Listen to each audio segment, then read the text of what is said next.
You know what time it is? It's prime time in the Mountain Time Zone. Colorado hiring Deion Sanders as its new head coach with a base salary of more than $5 million per year. Coach Prime led FCS school Jackson State to its first undefeated regular season in school history this year and back-to-back SWAC championships.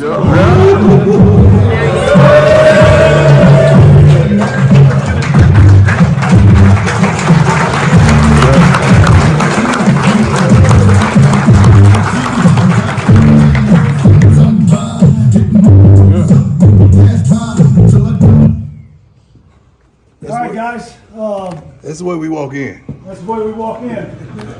I'm just learning that. Look, I'm gonna just make a few comments, and then I'm gonna get out of here because I want you guys to spend time with Coach Prime. But you know, as I've told you before, you know, my job is to bring the best coach in the country to Colorado, and we just did that. You're gonna learn that this guy is about integrity. He's about character. It's about his faith. It's about leading men. That's what he does. He's an incredible family man. I've gotten to know him over the last month, and couldn't be more excited that he's your new head football coach. So with that, I'm going to have Coach Prime come up here and say some words and spend some time with you guys, but let's give him a big Colorado Buffalo welcome.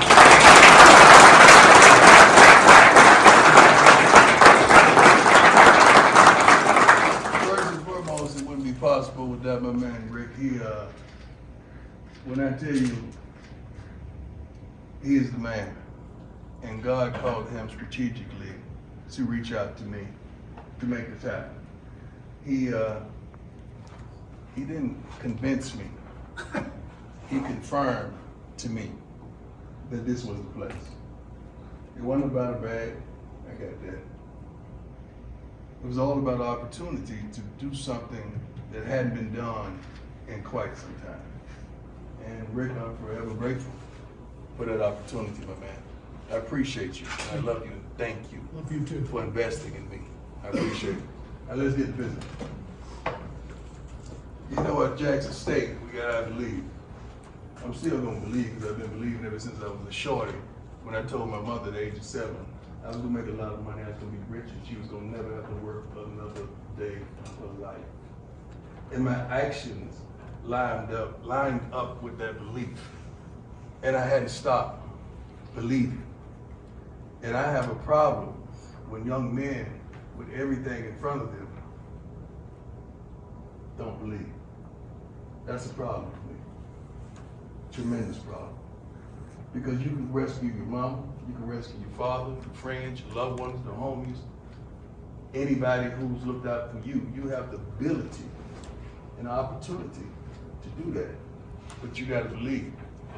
It's the spirit around this team, around the school, that is not traditional.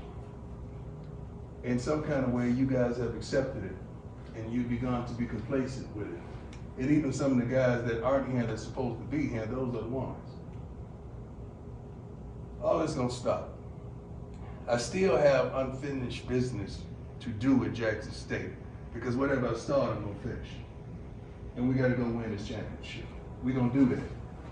But then shortly thereafter, I just want you to know, I'm coming. Not to compete, but to win. Not to show up, but to show out. Not to be amongst the rest, but to be the best. I'm coming. I'm flat out coming. This is real. This ain't no ESPN or this ain't one of the networks you just happen to see me on. I'm right in front of you. You know why? Because I'm coming. I'm coming to restore, to replace, to re-energize some of y'all that are salvageable. I'm not gonna lie, everybody that sit their butt in the seat ain't gonna have a seat when we get back. But I'm coming. I started, and we're gonna go dominate, then we're gonna work. I'm coming to work and not to play. I'm coming to kill it and not to kick it. I'm coming. So you gotta understand, so when I get back, ain't gonna be no hats, no meetings, ain't gonna be no hoodies on and no meetings, ain't gonna be no phones. I wish you would bring a phone in my meeting. It ain't gonna be no earrings in the meeting. Everybody's gonna look like everybody. I'm coming. It's gonna be a different place, a different feel, a different attitude, a different energy, a different work ethic, a different want, a different hunger, a different desire, a different need, a different capacity. It's gonna be a different reach. I'm coming. See, by now you better feel it. You can feel what I'm saying. You can feel where I'm coming from. And you know I ain't playing because I got the credentials to back it up. I'm coming. And you're gonna hear me because it's gonna be little solid little footsteps that you don't even have to strain. But you're gonna know I'm coming. Just the sake of my voice, the commitment to excellence, that there's not gonna be any more mediocrity, period. I'm coming. Some of y'all that really got it, that really want it, and really deserve it, and you gotta play beside a fool that don't want it, don't deserve it, that don't even love it, I promise you it's my job to get rid of it. Come. I love everything about this institution. I mean, the academics prevalence, no crime, beautiful city, beautiful stadium. We've never had nothing of sort to work out in, to trade in. Our kids would go absolutely crazy to be in this situation that you're in. But you don't respect it. Okay. You don't want it. Okay. Some of y'all don't even think you deserve it. I'm coming. And usually when God sends me to a place, He sends me to a place to be a conduit of change.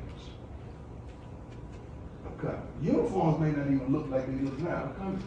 The cleats, I guarantee you it's gonna be some special. I'm coming. We got a few positions already taken care of because I'm bringing my luggage with me. And it's Louis. Okay. It ain't gonna be no more of the mess that these wonderful fans, the student body, and some of your parents have put up with for probably 2 decades now. We're gonna have one of the best coaching staffs assembled, some of the best scouts, some of the best kids that we're recruiting, and commitments already coming on the way as I speak.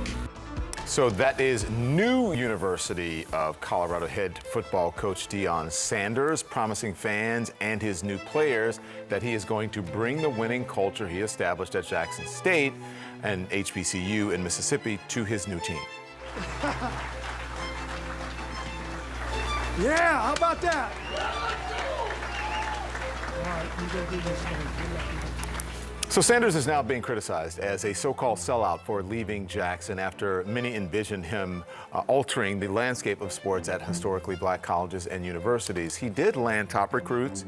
He went 27-5 in 3 seasons and just won the school's 2nd Southwestern Athletic Conference title in 2 years. Sanders will now try to replicate that success in a more competitive league with a Colorado team that just went 1-11. So joining us now, the perfect person to talk about that, Bomani Jones. You know, this is, I kind of feel like we're talking about family business, like in front of everybody. You know what I'm talking about? Because there's a long tradition in the African American community about HBCUs and whether you go, whether you're not, and this. Why can't Deion Sanders just choose to be with who he wants to be? Oh, he can go take whatever job he wants, but when you come into the first job and sell the idea that you are going to be the savior of HBCUs and you are going to raise the playing field, not just for Jackson State, but for everybody else, and you're going to do it because God told you to do it. He said that. Yeah, he said that. He explicitly said that God sent him to do this. So then when you leave, yeah, people are going to ask questions about what exactly it was. Now, I don't go into the sellout place necessarily, but I do think, he's the monorail salesman from The Simpsons. He went in, he sold the big dream. Now, if you paid any attention, you knew the dream he was selling wasn't possible. It was not an achievable one that he had, but he sold it and he got people to believe it, and then he chucked the deuce and left. So you know Shannon Sharp, right? Yes. So and you've heard his comments. Yes. I'm sure. I want to play them for our audience because Shannon Sharp has a sort of a rising tide lifts all boats. If he did it for Jackson State, then maybe that helped the entire HBCU. Let's play this and I want your response to it. Deion did something that very few coaches are able to do. He leveraged his relationships. Skip, no football team had more uniforms than Jackson State except the University of Oregon. Under Armour, every single week they got new helmets, they got new unis. He did this with Walmart. He took $150,000 of his salary and helped finish building the facilities. He did. He leveraged his relationship with American Airlines. He brought eyes to HBCUs, Skip. There wasn't nobody talking about HBCUs, especially now. They're on television. That's because of him. He gave you a blueprint. Now follow the blueprint. He's saying basically mission accomplished. What do you think? Well, I mean, part of it, and I love Shannon to death, part of where I disagree with him is so much of that was singular to Deion Sanders. Like, we do have to admit that he is the charismatic individual. Like, just because Deion could do it doesn't mean that everybody else can do it. That's the first part. The second thing, they're going to play in the Celebration Bowl, I believe, next week in Atlanta against the champions of the MEAC. They played in that bowl game last year. South Carolina State blew their doors off in that game. Do you know the head coach at South Carolina State? Can you name a single player at South Carolina State? I can't. It brought attention to Deion. It brought attention to Jackson State. You weren't going to bring attention to all these other schools in the time period that he was there. Like, if he was really going to accomplish that, that's a 10-year program, at least. You're saying he had to stay. Yeah. And so 60 Minutes profiled him just like a month or two ago. And it was on that program. He said, I believe that God called me collect and I had to accept the charges. And then he said this. Let's play it. It's a lot of folks sit back with Twitter fingers and talk about what they're going to do. And I wanted to go do it. Do what? Change lives, change the perspective of HBCU football, make everyone step up to the plate and do what's right by these kids. Deion Sanders is going to Colorado.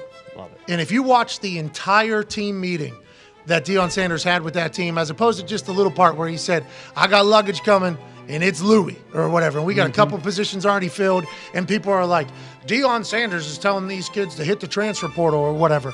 It was like, if you listen to the whole speech, he certainly mentioned for people to enter the transfer portal if they're not going to be smart, say with smart, tough, physical, discipline, like all those things. He basically, and also they stink. So like, everybody's like, Deion Sanders is spitting in the face of these kids who worked hard to become D1 football players. It's like, well, yeah, the reason why he's there is because they stink at football. Like, they got a last coach fired that did recruit them in there and tell them that they will play and that they will be heroes and everything.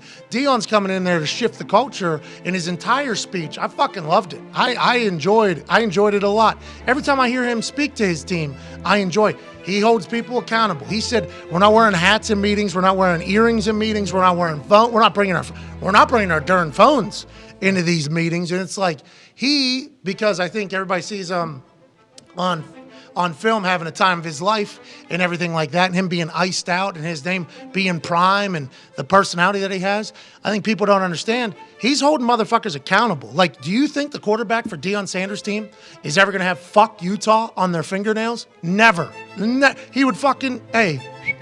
And that is something that gets lost in the whole Deion Sanders conversation. It's like, he holds people accountable. Why do you think they went undefeated in the SWAC? Why do you think he was able to get these people in there? Because the parents of these kids love that he's going to transform them into men, it feels like he wants to do. For me, as an HBCU alum, I want to say thank you because you're my friend, and even if you weren't my friend, I want to thank you for the eyeballs that you brought.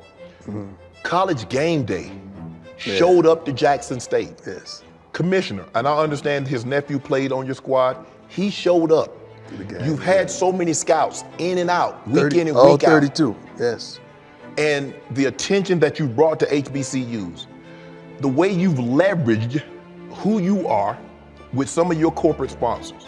You talk about a Walmart, you talk about an American Airlines, you talk about a Procter & Gamble, you talk about an Under Armour. Yes. Nobody has more uniform changes other than Oregon than Jackson State. That's right. You did that. All right, we got breaking news into HQ. Travis Hunter, the #1 prospect in the 2022 class, has chosen to follow Deion Sanders and transfer to Colorado. He made the announcement on his YouTube page after reaching his goal of 100,000 followers in his one season with Jackson State. Hunter intercepted 2 passes. Here is his announcement on his YouTube page.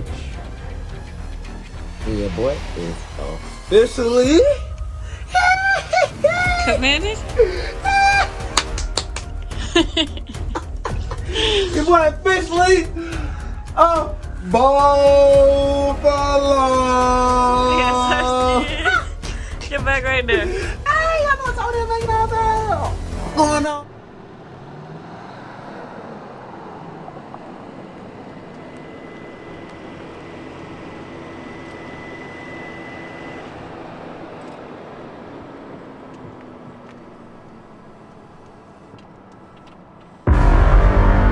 It's going to be a different place, a different feel, a different attitude, a different energy, a different work ethic, a different want, a different hunger, a different desire, a different capacity. It's going to be a different reach. We got a few positions already taken care of because I'm bringing my luggage with me, and it's Louis.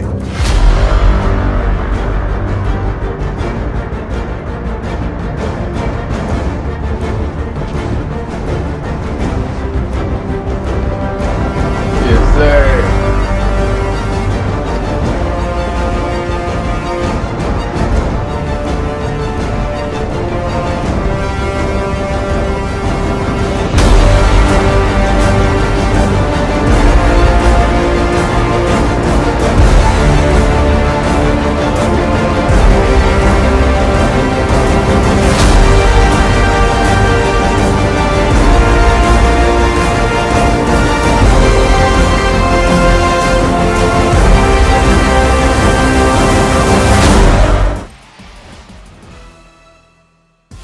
Breaking news here on CBS Sports HQ. Cormani McClain, the #1 corner in the class of 2023, has flipped his commitment from Miami to Colorado, joining Deion Sanders in Boulder.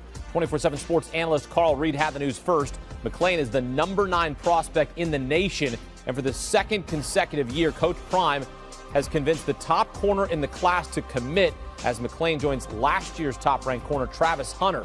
Here's the moment McClain announced his commitment to Colorado. This year, this semester coming up, who will you be playing for? I'll be going to Colorado.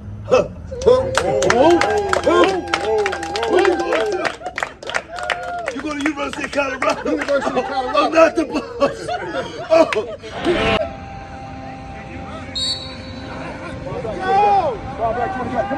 Come on, y'all got to spread out.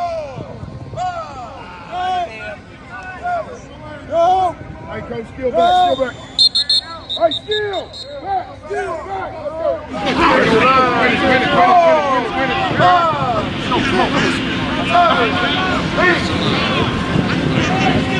Finish through! Stay up in the back!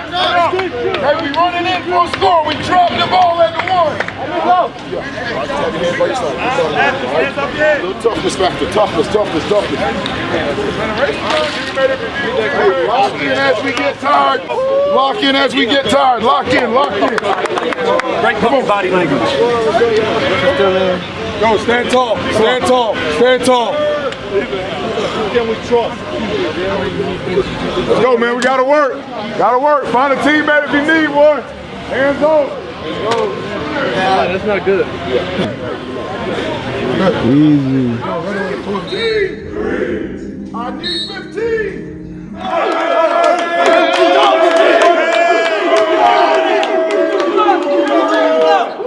Hey guys, it's nothing to talk about. It's finna get heavy. Go attack this shit. Hell yeah. Mindset. Kill this shit. Everybody got that? Yeah. Kill shit on 3. 1, 2, 3. Kill shit. Let's go.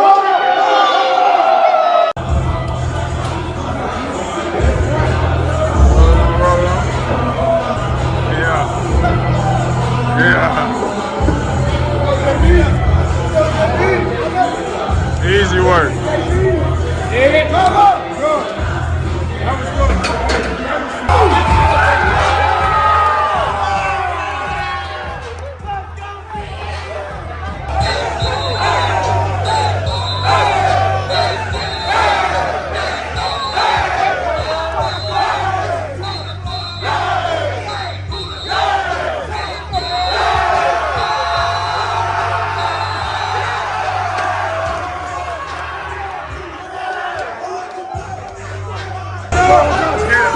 Let's get it.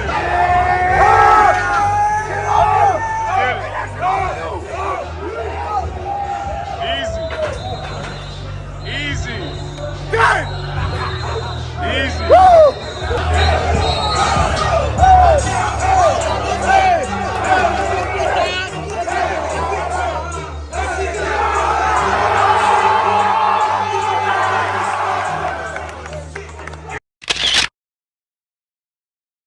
Coach Prime and the Colorado Buffaloes are center stage as we approach the start of the regular season in his opening debut at the FBS level. Coach Deion Sanders has his work cut out for him as this team takes on the TCU Horned Frogs, the reigning national runners-up. TCU is considered a contender once again for the Big 12 Conference and a formidable opponent for Coach Prime and the Buffaloes to take on in his Power 5 debut.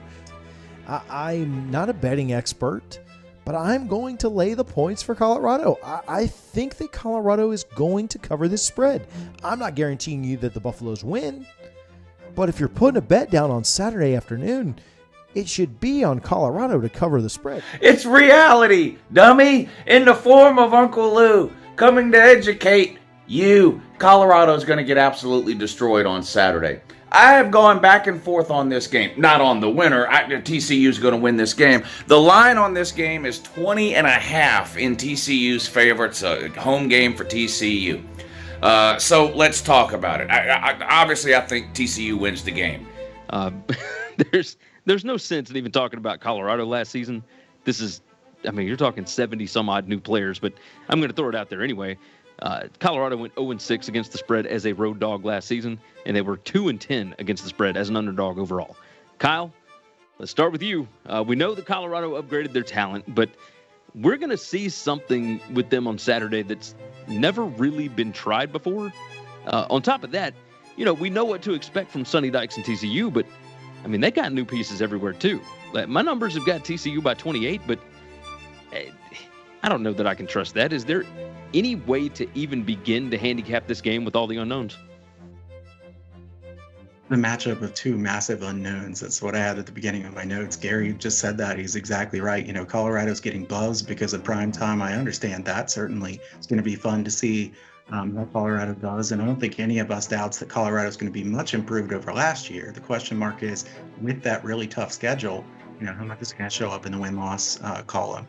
Colorado has skill position talent, some great defensive backs. In the trenches, I'm still really concerned about this team. I don't think they're very good on the line. Of scrimmage. You mentioned, I don't know about the depth. It's going to be rough. Yeah. It's going to be rough. There's not a whole lot of guys there to be able to just move in and out of the lineup.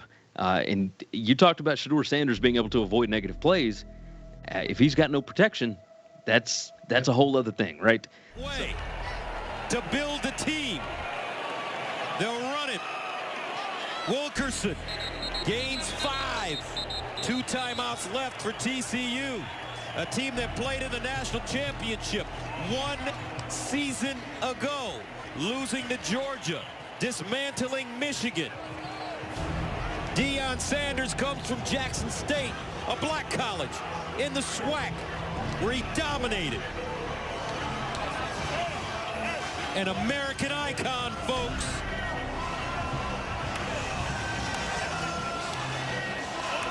"48 seconds away from scoring a huge win in a game that everybody that loves college football was interested in watching." His son, Sheduer Sanders, has had a record-breaking day. He's thrown for over 500 yards, 4 touchdowns, no interceptions. 1 timeout left for TCU. Here's a handoff. Wilkerson. Ball security important. Horned Frogs will call another timeout. Stopping the clock at 44. They cannot do it again. Takes a knee, and how about this? Prime time. Deion wins his first one on the road against a team that played in the national championship 1 year ago. 45-42. Colorado.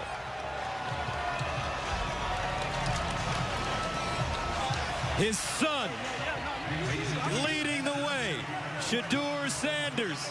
And I got a feeling we're going to hear some Maybach music after this. Coach Prime, it doesn't get much better than this. You said all along, we come in, this team is here, and wow, did you impress. How proud are you?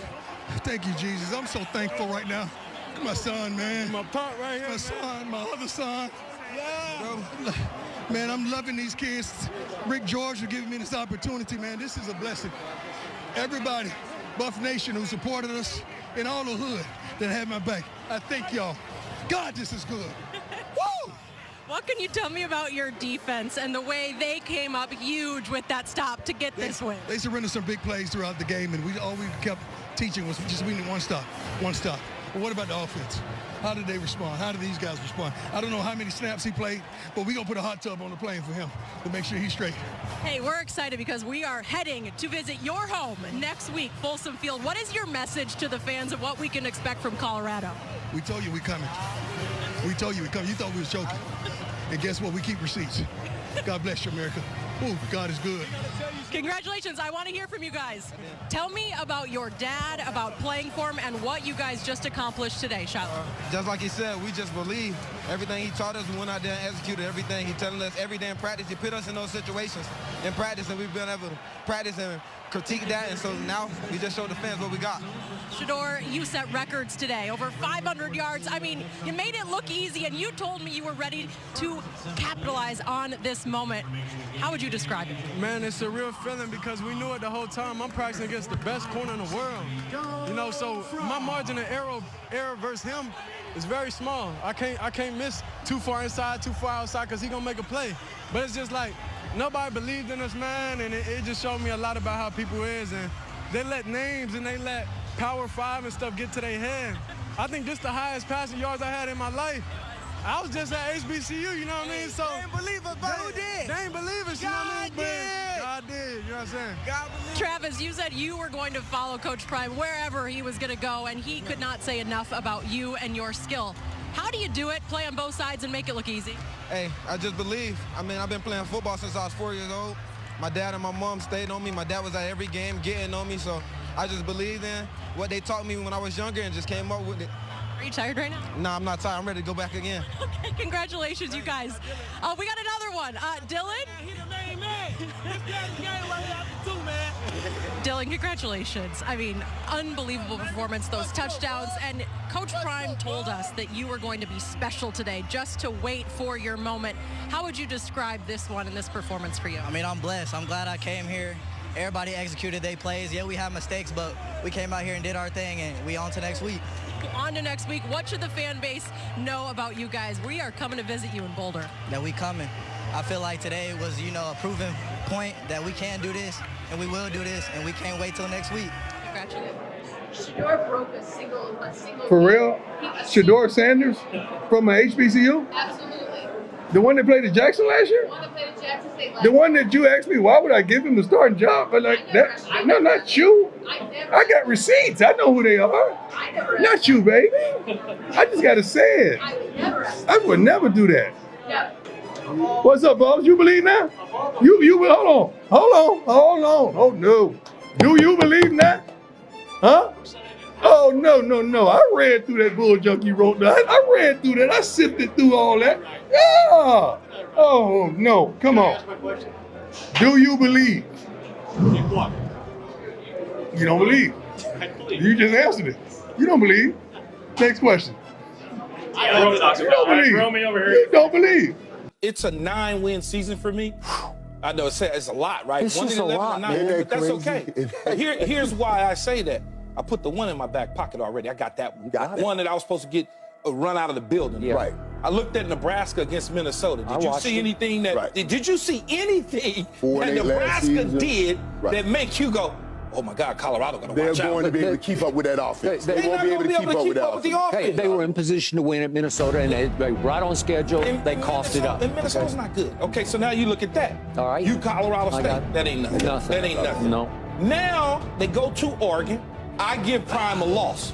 Going into Oregon, into Eugene, that's tough. That's what did Oregon do? They won 81-7 over Portland State. Yeah, that's a tough out. Bo Nix is playing at the level that many people expected him to play at Auburn when he was there. Yep. So now you say, well, what about September 30th at USC? Okay, USC, my school, San Jose State, Nevada, 2 doormats. Okay, Late in the San Jose State game, they needed to do something to get them to pull away. Nevada was overmatched. You took care of that. Our defense at USC, unless they get that thing fixed, before they go to Boulder, they might get run out of the building too. Defensively, we struggle. Wait, did you just pick Colorado? I think you just did. Should be. Wait. If you're saying nine. Don't fix that defense. Sheduer and company can run them out of the building. That's all I'm saying. Your defense used to be my defense at Oklahoma because it's the same guy, Alex Grinch. Arizona State stolen football. Arizona State freshman quarterback. He did. Arizona State freshman quarterback has nothing. Stanford, they beat up on Hawaii and barely got out of there. UCLA starting a freshman and more. They are. And they have to come to UCLA. UCLA doesn't have home field advantage at all. They can win that game.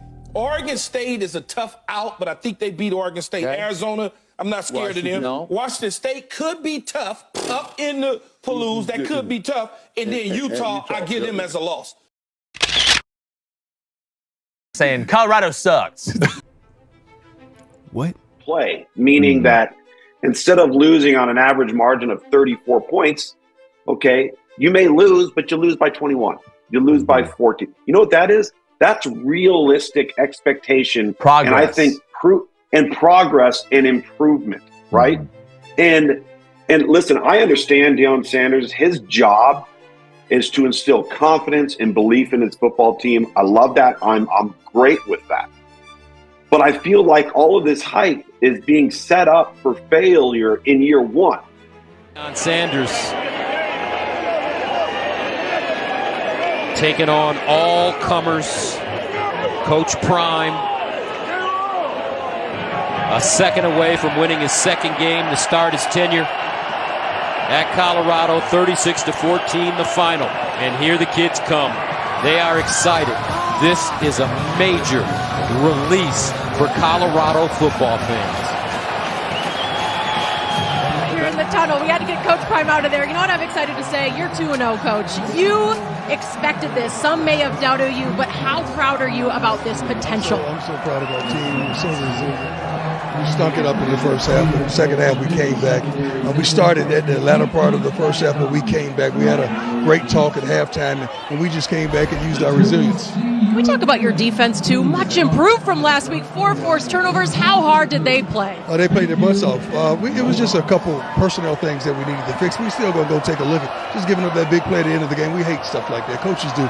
But overall, I'm so proud of our kids. I'm so proud of the school. I'm so proud of the alumni and everyone. I mean, seeing the kids storm the field, I've never been a part of anything like that before. So I love it 100%. 36-14, partner. Even if you went to this school like I did, you didn't think it was this possible this quickly. Personal. Were you guys able to really buy into this rivalry? What did it feel like out there? It was extremely personal. We go out there, warm up. You got the head coach for the other team trying to stand in the middle of the buff. Like, it's okay if like a couple players do it. It's fine, you know.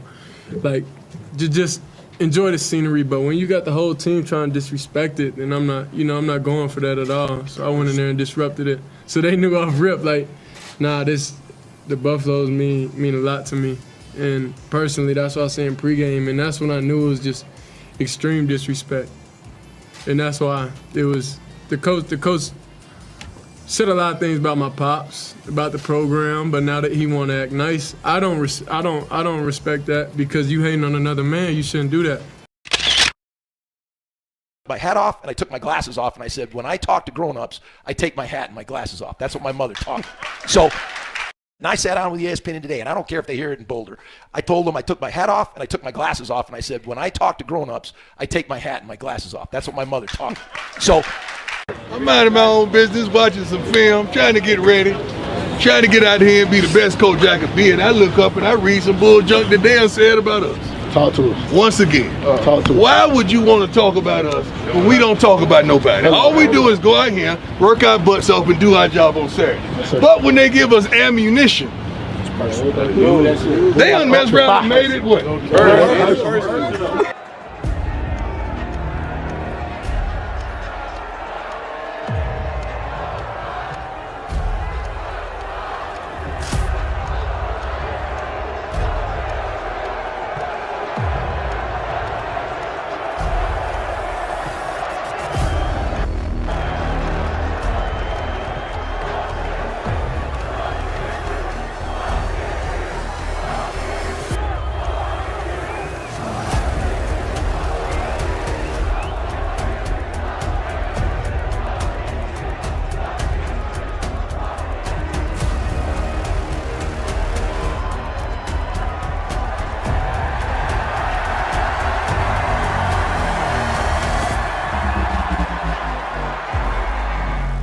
decisions. Just get the ball to your playmaker. They move the ball back to the 22. They ruled it a sack.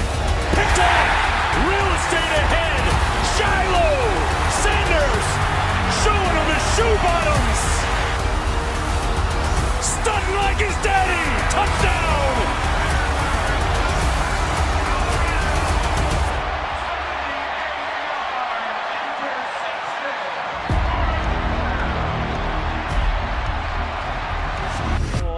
And just executing sound fundamentals.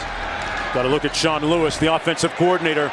Moment ago, downfield, incomplete, but a flag down intended for Hunter, who took a shot afterwards by Henry Blackburn. And now some word, Sheduer Sanders coming to the aid of his #1 target there. Yeah, look, I'll tell you, as a former safety, that's a very dumb play on the part of Henry Blackburn. I understand you may be trying to send a message, but that right there, the ball had already hit the ground. You see number 11, you see he's not even close to catching the football. I mean, he's already like gearing down, and the play's basically over. That's a blatant penalty. Yeah, that just makes no sense. Yeah. That's dumb football. I understand this is a rivalry and you're hyped up, but you're up. You're up by a touchdown. You guys are playing good football. There are 2 fouls on the play by the defense. Both fouls will be enforced. Pass interference. Defense number 11. After the play, personal foul, unnecessary roughness. Number 15 of the defense. 15-yard penalty, automatic first down. Let's take another look at both those penalties. The pass interference first there, and then the late hit by Henry Blackburn. And Hunter, who plays on both sides of the football. And this offensive line is continuing to try and protect better and better here in the second half. Sanders open. There he is again. Touchdown, Harrison.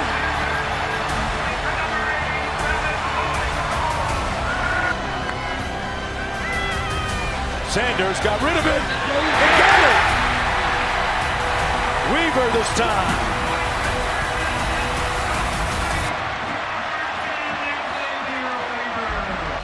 From the 23.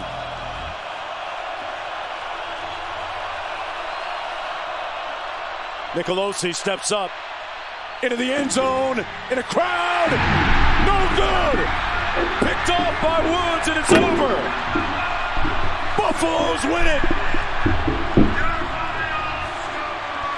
Do you believe now?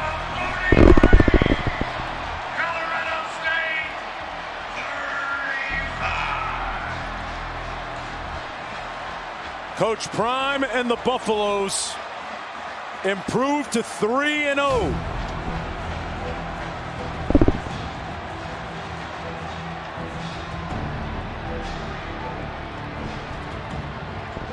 And some cordiality at midfield between the two respective brain trusts. They were down 11 points in the fourth quarter, with a frenzied and furious comeback choreographed by their quarterback and Heisman candidate Sheduer Sanders. 98-yard drive. That's what started it. The biggest story in all of sports, not just college sports, all of sports. Deion Sanders and his Colorado Buffaloes and their stunning fourth quarter rally Saturday night in Boulder. Now, understand, Michael Irvin and I will unleash on the Cowboys coming up at 10 a.m. Eastern. Can I sit that one out? Ooh, yes, you can. You will, whether you like it or not. It's just the two of us. Yeah, I got to go. But right now, Michael, Keyshawn, Richard Sherman. He's back in studio. Love it. Right here at my right here. We're about to talk Coach Prime. Good morning, gentlemen. Coach Prime has transcended even the National Football League. Yes. Woo! I saw this as a dirty, no place in this game play. Dude, listen, I was upset. I was upset. Yeah, 30 yards, that's great. 30 yards is great. But I thought he should have gotten kicked out of the game. I thought we should have been hearing about them talking about him being suspended by now. We talked so much about the rules of the game and the health in the game and protecting players. and you let this go by without anybody saying anything, and I thought it should be an outrage. I said to myself, I hope this is not something higher up where people are starting to get tired or jealous of something of what time is doing, where when this goes on, nobody's saying anything about it because all they're hearing about is what Deion is doing. That's what I'm hoping. I'm hoping somebody come out today and say, we're getting this out of the game. Okay, quick point of order. It wasn't the usual targeting because there was no crown of helmet. He hit him with his shoulder. But go ahead. I mean, but the intent was there. But the intent was there. Yes. And what's most frustrating to me is that you had the comment by the anonymous DC last week, like, hey, we're going to take Travis Hunter out. We're going to run our receiver out. We're going to block him out. And then all of a sudden you get into a game where the ball hits the ground, and then you take him out after the play. Like, if it's a normal football play, everybody that steps between those lines understands. We're all right with that. We are all right with that. Hey, I'm taking this risk. I'm going out here. What I'm not all right with is, hey, ball hit the ground, whistle blown, you taking a shot, and it sends the wrong message to the kids. It's like, stand over like you didn't done something. Me out within the legal game. But it's like, hey, what you, by not suspending him, by not making an example out of him, you're saying, hey, y'all want to get a star player out of the game? As soon as the ball hit the ground, take your shot. It might be a 15-yard penalty, but you just lost your best player. Because it felt like that actually what Jay Norvell said about Deion actually ended up backfiring on Deion's team because Colorado State went in there scared to death, like they're going to, would you say, they're going to put up 70 on them, right? 80. Yeah, 80. You said 80. Okay, so the Colorado State kids overreacted the other way, like, we got to play our butts off here just to survive, right? And they jumped all over them. Okay, now we get to what you're talking about. Defensive lineman was he was everywhere.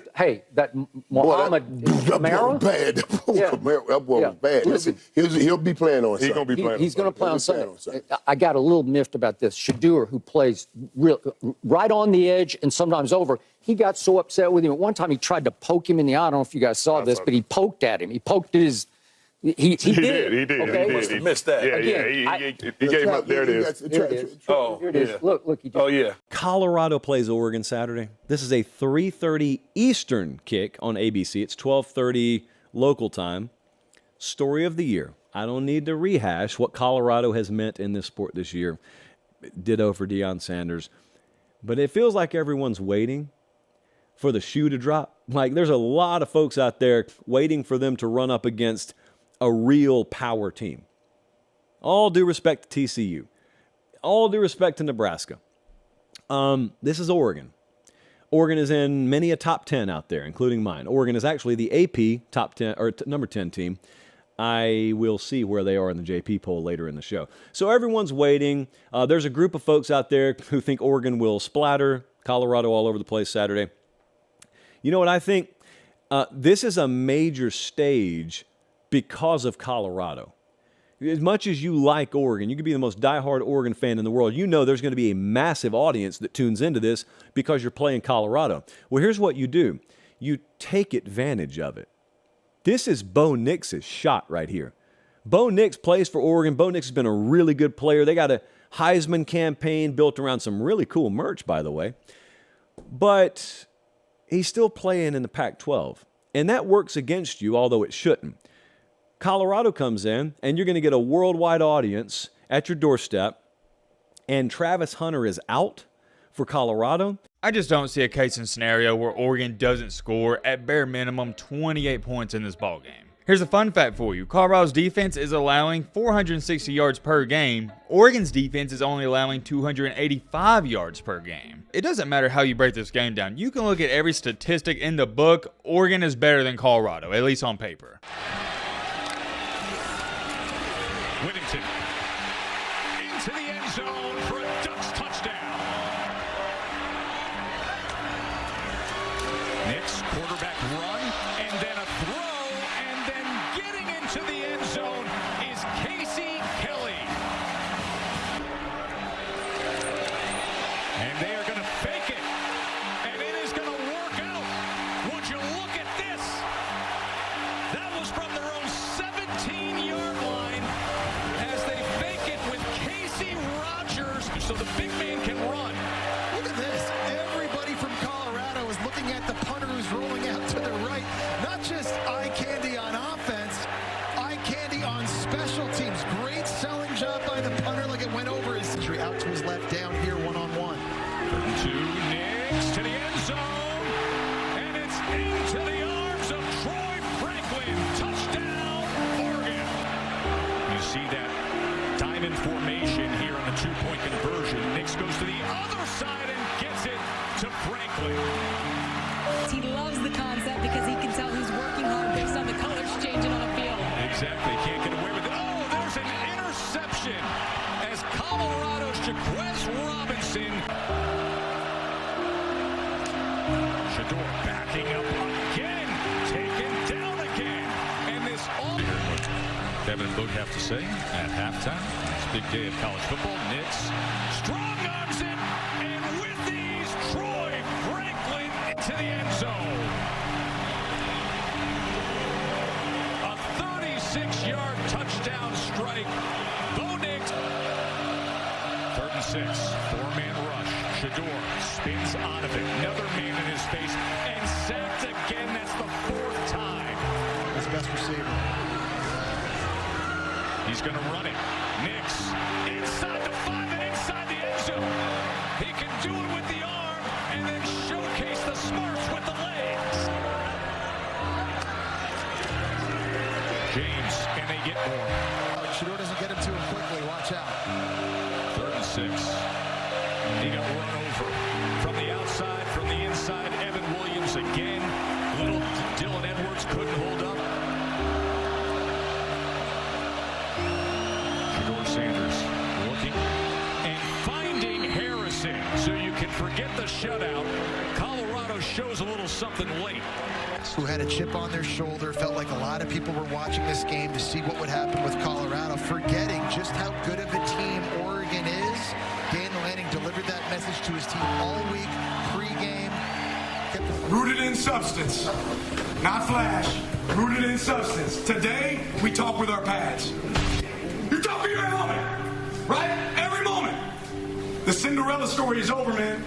Right? They're fighting for clicks, we're fighting for wins. There's a difference, right? There's a difference, right? This game ain't going to be played in Hollywood, it's going to be played on the grass, right? It's going to be played on the grass. How's everyone? Can we close that, please? We got stats? We don't have them yet?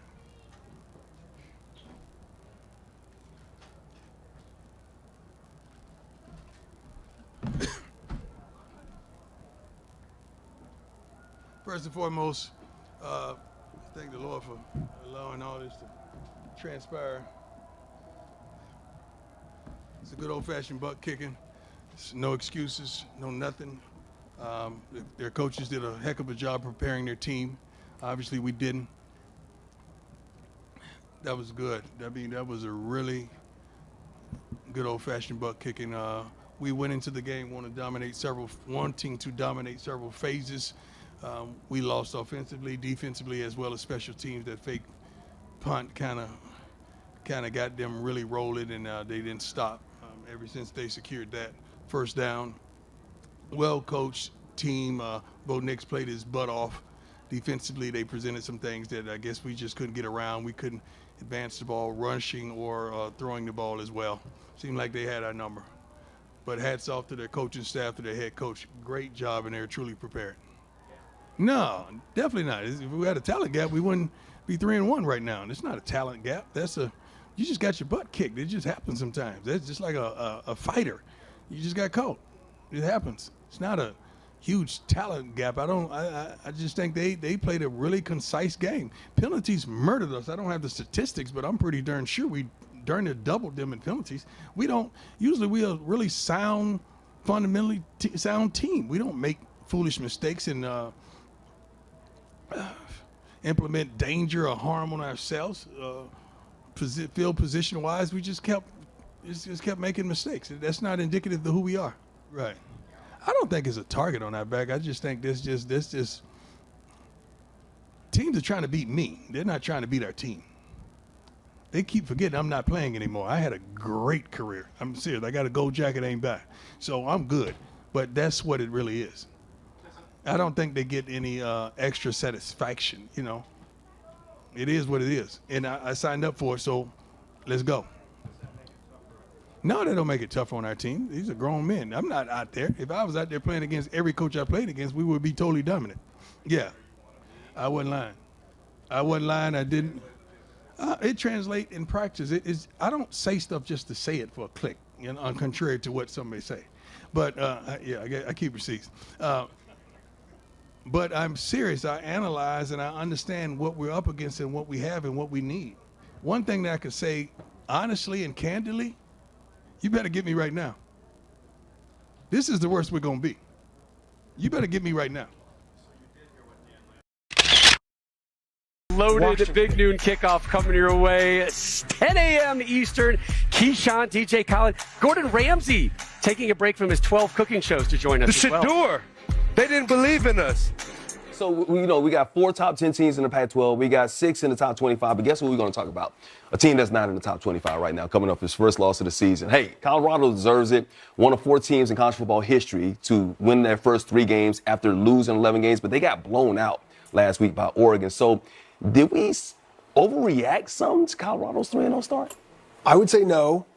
Well, I'd say kind of no. Okay, kind of no. Okay. I mean, how they came out 3-0, that was not overreacting. I don't think anyone saw that coming. I kind of had them at best 1-2. And to come out 3-0, how they beat TCU, I'm still trying to figure that one out. Yeah. That was impressive. So, but I think for what 3-0 meant going forward, I mean, we just said the Pac-12 is the best conference in the country. And so now it gets very real for those guys. They're not built yet for this conference championship or a big-time bowl game. I think they will be, but they're not there yet. And so after this game tomorrow, it's going to get real, and it's going to continue to be a slugfest for them every week. And it's not kind of, no. We did not overreact. You have to go all the way in. I remember being at TCU week 1. Nobody in the coaching world thought that was going to happen. They were a 3-touchdown favorite. They had played in the national title last year. And by the way, Colorado, I don't think people, maybe they glossed over this a little, but this entire offensive line was patched together post-spring. So it's all coming together. Right. Sheduer has been terrific. I get it. They got drilled last week.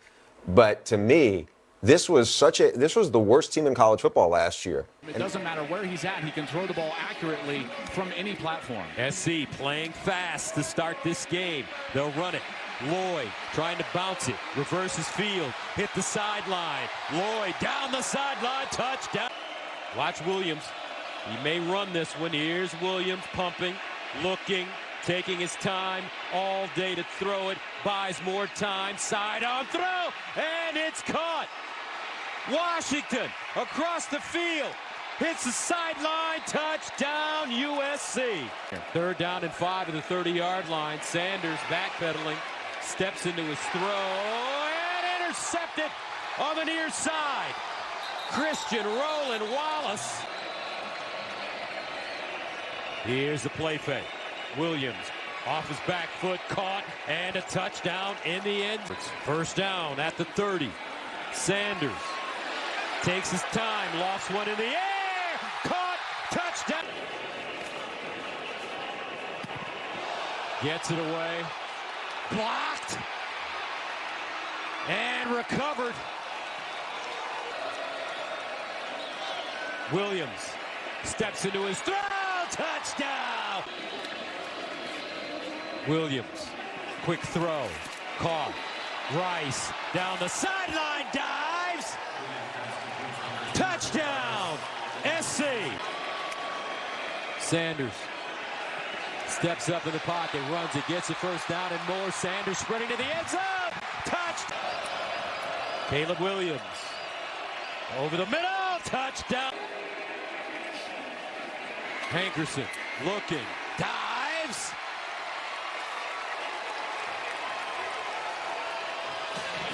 Touchdown. Lloyd back in. Play fake. They dump it off in the end zone. Touch. Because of the nature of this game and his coach wanting to see what he's got. On 2nd down. Sheduer Sanders finds Harrison, touchdown. As good of an offense as they have to go win a national championship. Here's Williams under pressure. Buys time, gets a block down the field. Intercepted. And slipping back across the field. 4th down and 5. Sanders sprints out of the pocket, looking. Touchdown of Marion Miller. Can he continue to get open? Sheduer Sanders sprints out. Sanders looks backside, and he'll take the sack. Jimmy Horn, Xavier Weaver, terrific receivers. Here's Sanders, end zone, touchdown, Jimmy Horn. So Chase Feely will handle the onside kick. And an easy cover-up. USC has the most difficult road to get to the playoff or a potential national championship. Their schedule is loaded, but they escape here after a scare from the Bucs. From there, really just trusting the play call. OC coach, he made the call. We just got to execute it. That's it. Starting off, we executed plays early and often. We was here and there, and then we had a couple penalties. So we can't afford to keep doing that when we playing these better teams. And yes, I'm proud of him for being able to step up and knowing it's that moment his time was coming, and he put it on display for y'all. We've talked a lot about Prime. Joy, we've talked a lot about Prime. James Jones, we've talked a lot about Prime. So much so that we went last week to Boulder to pay the man a visit, to pay his program a visit. What's at stake for Deion Sanders with the whole world having his attention? What's at stake tomorrow? Well, it's a lot at stake, man. I think, number one, the season's at stake. Number two, recruits is at stake. A lot of people... Hold on. You said the season's at stake. I can't just let you brush over that. What do you mean by that, sir? Elaborate. At least Coach Prime trying to get to a bowl game. True. But this is one of those games to where the topic after the game could be like, told you so. Right? Prime ain't all that, or he far, far away from getting this thing turned around. They can't even beat Arizona State. So it's a lot at stake in this one for Prime, and it's going to be tough because, like you said, it's always easy to get amped up for USC, for Oregon and all that. As you watch a film on Arizona State, and you're like, ooh, you finna put up 50. It's not hard to really get up for Arizona State. So they got to come out with their own energy, they on the road, and they got to dominate this football game and win, or we'll be talking about a lot of this stuff with Deion Sanders and his program. I think just winning a game that you're supposed to win. I can't look at this Deion situation as that immediate. I know we do a daily show and we react to things week to week, but I'm not going to be that reactionary to this situation. I don't think that the program is over because they lose this game. I don't think that what he's building is impossible if they were to lose this game. I think he might be further from the goals that we started to set for him, the expectations that built up because of the wins and how they started the season. That might be true, but these things do take time. And out of respect for programs that might be further along, this one not being one of them, obviously, because they're dealing with kind of a unique situation this year, they shouldn't be going in and beating USC. They shouldn't be going in and beating Oregon. Those are the teams that have the resume, not the moments. You always treat the offensive linemen nice. They were the first group I made friends with here. 3rd and 10 for Sanders.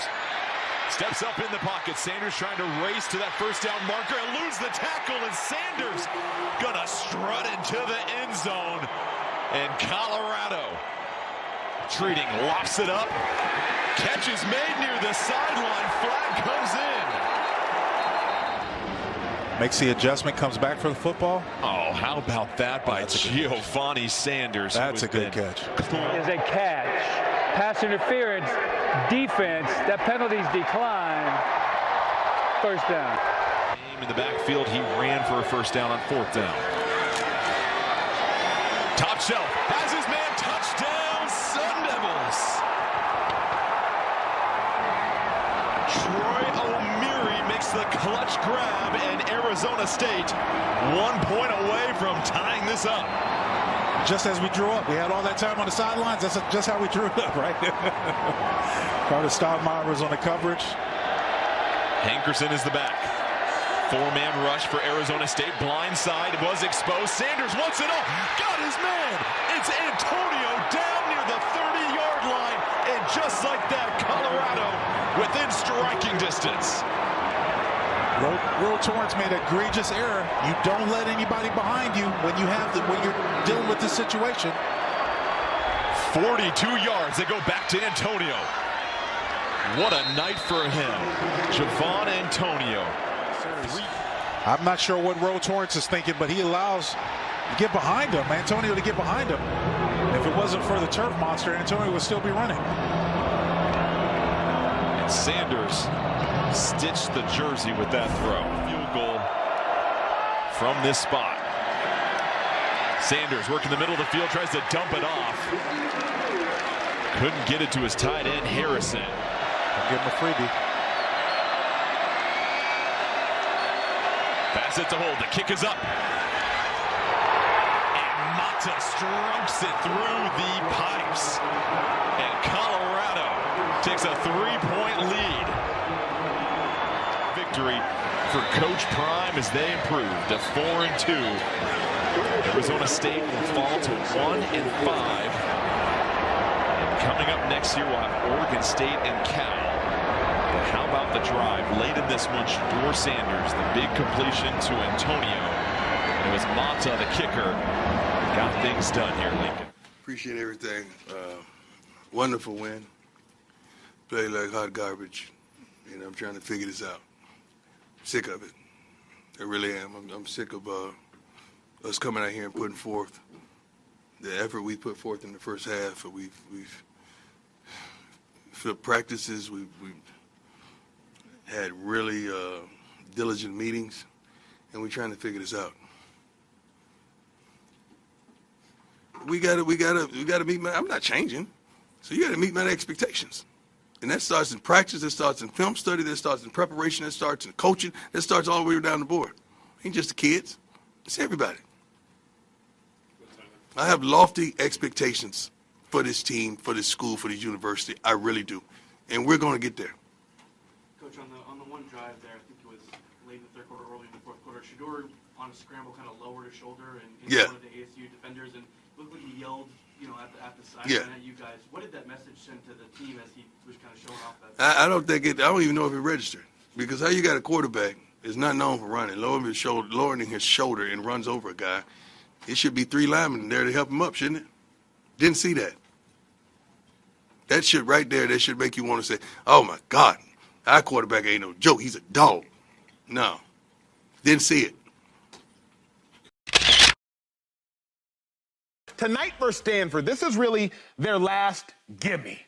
This is the last gimme. We take gimmies. Because after that, ranked opponent, Arizona, who's played both Washington and USC tough, ranked opponent. Tonight's the last gimme. So let me ask you first, Deion Sanders, primetime, close friend of yours, a man we spent some time with as recently as the last 2 weeks. Is tonight a must-win game? A must-win. You just said it. It's a gimme. We take gimmies. I remember in our schedule we had the back then it was the Washington Redskins, right? And we had the old Bills, Cleveland. We want them games because we knew we had to play the Patriots. We had to play Dallas. Those were gonna be good games. So they got to get this game. If Coach Prime wins this game, they 5-2. Now think about this for a second though. Look good. These boys won 1 game last year, Joy Taylor. Now you coming this year 5-2. Look good. Come on. Look good. They got to win this game just for the recruiting, respect. And to see where they place at as far as now at 5-2, and then you look forward to playing on big games. Anything can happen on big games. One game. They win this one, and just one more, and they're in a bowl game. They won all the games they were supposed to win based off of that TCU win, correct? Yeah. Now, they've been closer than we wanted them to. And that USC game was closer than USC wanted it to be. Seems I was a little bit right about that USC win, by the way. The same. You have to win tonight to get to 5. Yeah. The magic number in college football is 6. So you got to win another one to get to 6. So after you win tonight, Colorado, what you better do, you got to go find another one, but it's going to be hard to find. Hunter split wide to the bottom of the screen. Over the middle. Touchdown, Buffaloes! Weaver, the receiver. Much yet. Yeah, they haven't put him in the game. You would expect to see him in some of these passing situations with his receiving ability out of the backfield. Sanders underneath complete. In space. Nice move. Hunter Alto, Travis Hunter. Touchdown. T12. Just watch Travis Hunter here. Defensive coordinator Bobby April, Stanford sent 5 and tried to play some zone underneath it. And if you don't put a body on Travis Hunter, kind of loosely huddling on the field, you go fast tempo, which is really you're trying to wide open room service. Everything but the tip included. Weaver, touchdown. Tempo really doesn't matter when you do that. He got in behind Colin Wright and got off the field a moment ago. They've got 97 yards to go. Daniels finds his man. Iomanner still on his feet. One man to beat. He's going to score. The Cardinal touchdown. Trying to make a run. 97 yards in a blink. Watch him again. Watch him set up at the line of scrimmage and watch the corner, Amarian Cooper, fall down. And then from there, look, Iomanner has shown you why I keep saying these guys have skill on the edges. They have game-breaking skill on the edge. They just need to settle on the quarterback. And to me, great week, graded out well against Arizona State. E.J. Smith in the backfield. They're going to pass. Daniels downfield, back shoulder fade, caught. Iomanner got real estate in front of him. One guy to beat, races, scores, touchdown Stanford. They have come back with religious fervor here in the third quarter. 60 yards. Did you see right there, Travis got disoriented. Safety overruns the play. And from there, Iomanner does the rest. And he has shown you he is a big play threat now. Down here. And that's where they come, battling. Oh, what a grab! What a highlight! Iomanner! Mind your manners, what a catch! That'll make your Sports Center top 10. He took it off of Travis Hunter's hat. Holy cow. The throw. He takes it, he traps it to his back of his helmet. With a strong second half for the win. The Cardinals storm into Boulder and run back to the farm in Palo Alto with the dub. 46-43 in a stunning comeback victory. It was the best of times, and it was the worst of times Friday night for Coach Prime's Colorado Buffaloes. They led Stanford 29-0 at half, thanks to Sheduer Sanders' 3 touchdown passes and 201 yards passing. At halftime, I was thinking Sheduer still had a Heisman shot. If CU can go beat UCLA, then come home and upset Oregon State. Then the Buffaloes managed to lose the second half 36-7, and they managed to lose the game 46-43 in double overtime. Michael Irvin, I know this is dear to your heart and broke your heart. What happened to Colorado in your view? This was confusing to me because it was Deion on the sideline, and I watched a receiver take down Colorado with Deion Sanders on the sideline. I'm going to tell you what I'm thinking about here because, you know, I've been with Deion when we were both playing against each other. He was with San Fran and I was with the Cowboys, right? We played in the championship game. I caught 13 passes and it was 198 yards, something like that. But we lost that game. We lost that game. And well, Deion, you had fallen behind 21-0. We fell behind 21-0. Go ahead. But we lost the game. And after the game, Deion and I was talking. And I said, he said to me, he said, you know, we tried to throw you off because I know you expected me to play you everywhere all over the field. You prepared. I had talked to the coach. I said, hey, he's going to look for me to play him all over the field. Sometimes let's throw him off. I said, that's what y'all did. He said, yeah.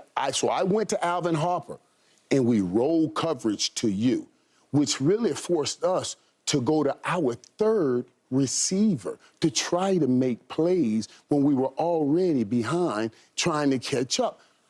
I thought I was going to see this the other night, Friday night. Yep. When I watch A.O. Manor, this dude, and then they said, okay, A.O. Manor was killing 23, Stottmeyer, that's my old teammate's son, Omar Stottmeyer's son. He was having a good game against him. Travis Hunter was catching all kind of passes. He caught 13 himself on offense. Deion then took Travis Hunter and put him on A.O. Manor. Now, behind A.O. Manor, the receiver caught the second receiver caught 3 passes for 36 yards, the other one 4 passes, something like that. So, so they were not damaging and overly effective. I didn't understand why Deion didn't take Travis Hunter and put him on Bachmeier, who's the second number catch, and then roll to A.O. Manor, and say, now, let's make the quarterback get off of you because you see the safety help. You got a corner on him, right up under him, and a safety rolling over, and you put Travis Hunter on the number 2, and you force that team to go to their third receiver. Colorado's now lost 3 out of 4. Shady, about 6 weeks ago, we came on the set and we said, we believe. Then 5 weeks ago, James Jones came on the set and said, I believe. Well, now 5 weeks later, how should we feel? Should we still believe? Shady, UCLA, they're a top 25 team, led by a man who you actually know well, whether you like him or not, UCLA Eagles former head coach Chip Kelly. Number 23 UCLA, Colorado unranked, lost 3 out of 4. What would a win for Deion Sanders, a person you know very well, what would a win over UCLA mean, 2-5? That we get back to the limelight, right? Think about this for a second. So many people started watching college football again because of prime time, because of Deion Sanders, the thing he's done with Colorado. We need to get that back going, get that train rolling again. I mean, let's just think about it. Like, football is better when prime time's involved, right? Like it. And who likes Chip Kelly? Nobody. UCLA will kick off. The referee, after the coin toss, signaled incorrectly. I was surprised that Chip Kelly would take the football. You want to put his defense out there, and that's what he's going to do. It's about pounding the football to set up their play-action pass game.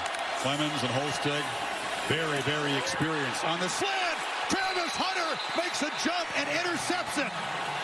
The two-way star. The T formation in the backfield. A lot of big bodies there. And easy touchdown to Carson Steele. And UCLA has tied him with the PAT to come. The touchdown. Great read and great design by Chip.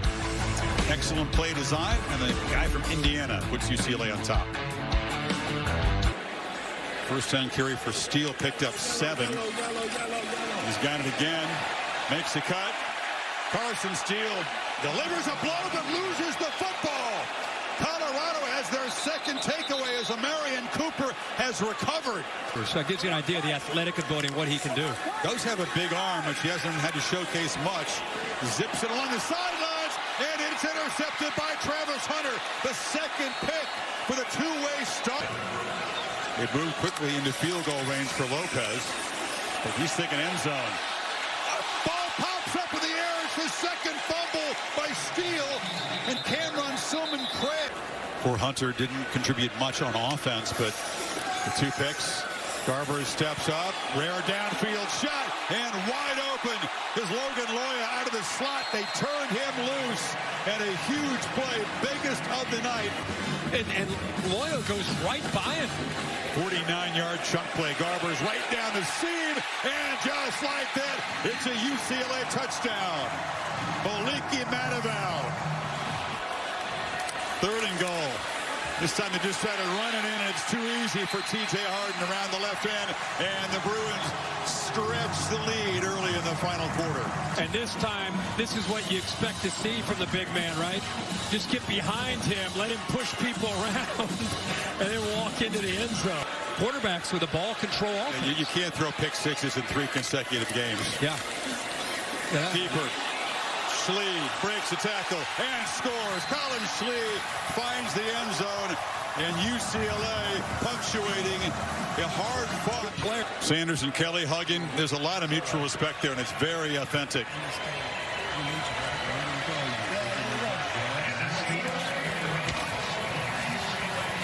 We just don't have the fight or the passion to do what we want to do. I'm a little biased because I'm his father, but I think we have the best quarterback in the country. I don't think any other quarterback could put up with or stand and deliver like ours do, week in and week out, and taking the beating that he's taking. And we got to address that. We got to address that scheme-wise. We got to address that functionally with what we have on the line, and we just got to do a better job. We really do. Coach, you mentioned the coaching aspect of it as well. Yes, sir. Specifically with the offensive line, I mean, what has to improve in that aspect besides from The line has to improve. It ain't no aspect. The line has to improve. Coach, we talked about run-pass balance a lot. Yeah. I think it was up until that last drive, you had maybe 7 carries with running backs, you had like 34 passes. Yeah. How much of that is a struggle for you guys right now? Well, it's a struggle to run the ball. It's a struggle to run the ball, and we got to figure that out, because now you're one-dimensional, and it's easy to stop a team when they're one-dimensional, and that's who we are at this point in time.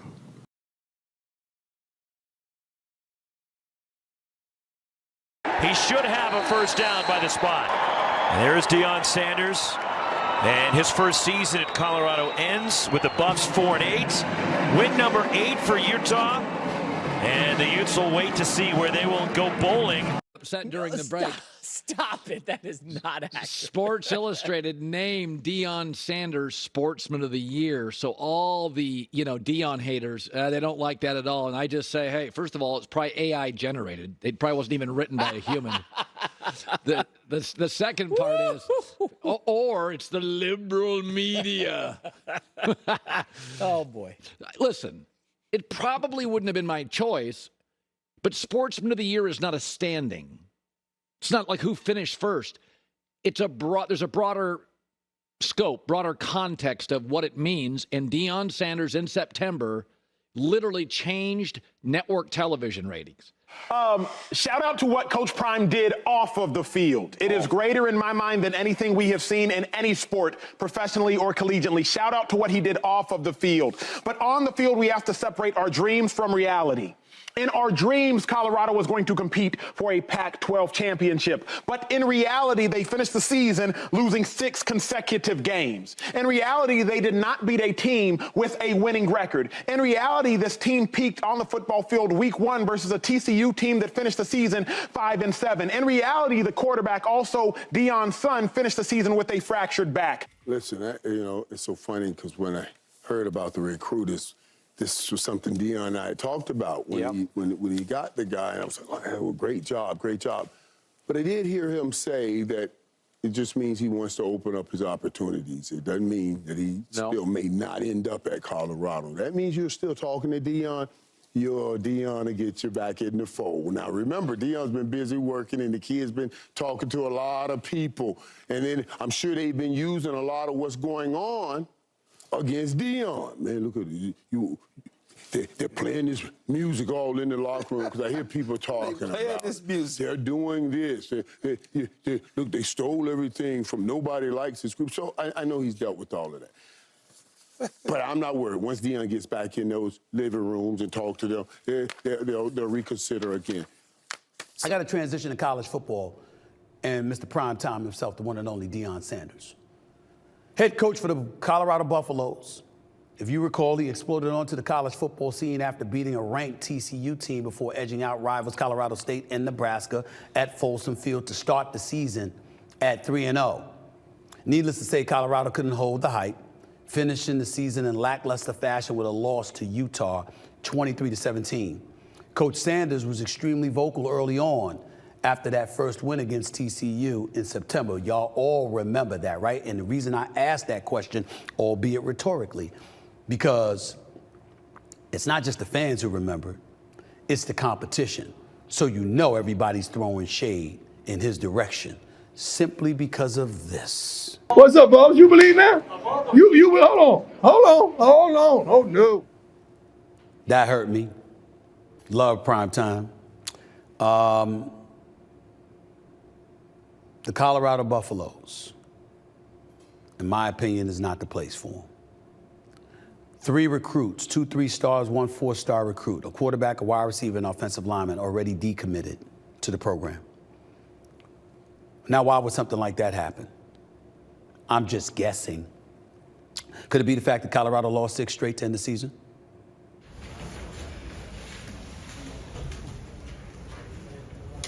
Thank you. Thank you so much. Thanks for your patience this season. Thank with you. us. All of you. Wait. Up and I shake the room.